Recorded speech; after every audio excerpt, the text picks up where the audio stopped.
भाजपा सांसद वरुण गांधी ने एक बार फिर अपनी ही सरकार को निशाने पर लिया है। रेल किराए में सीनियर सिटीजन्स को मिलने वाली छूट को खत्म किए जाने पर सवाल उठाते हुए वरुण गांधी ने केंद्र सरकार से सवाल किया। पूछा कि एक और जहां सांसदों को रेल किराए में रियायत मिल रही है, तो बुजुर्गों को दी जाने वाली इस छूट को बोझ के तौर पर क्यों देखा जा रहा है।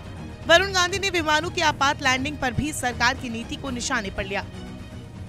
भाजपा सांसद पिछले काफी वक्त से अपनी ही पार्टी को घेरते नजर आ रहे हैं। उनके बयान कई बार पार्टी को मुश्किल में भी खड़ा कर देती हैं।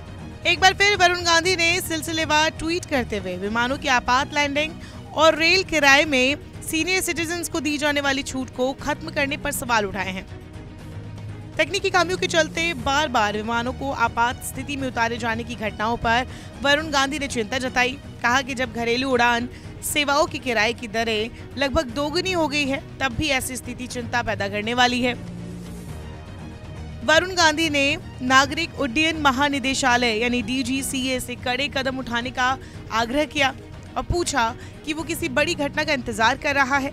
भाजपा नेता ने कहा कि पिछले 2 महीने में 17 से ज्यादा उड़ानें प्रभावित हुई है, जो बहुत चिंताजनक है। वहीं सीनियर सिटीजन्स के लिए रियायत खत्म करने के रेल मंत्रालय के फैसले को वरुण गांधी ने दुर्भाग्यपूर्ण बताया और सरकार से इस पर पुनर्विचार करने का अनुरोध किया। उन्होंने कहा कि अपने ही लोगों को उनके जीवन के इस मोड़ पर अकेला छोड़ देने का फैसला असंवेदनशील है।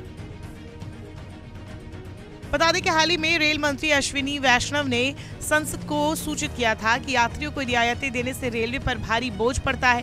उन्होंने सभी श्रेणियों में ये सुविधा बहाल करने से इनकार कर दिया था। महिला सीनियर सिटीजन्स को सभी श्रेणी के रेल किराए में 50% की छूट मिलती थी, जबकि पुरुषों और समलैंगिकों के मामले में ये रियायत 40% थी।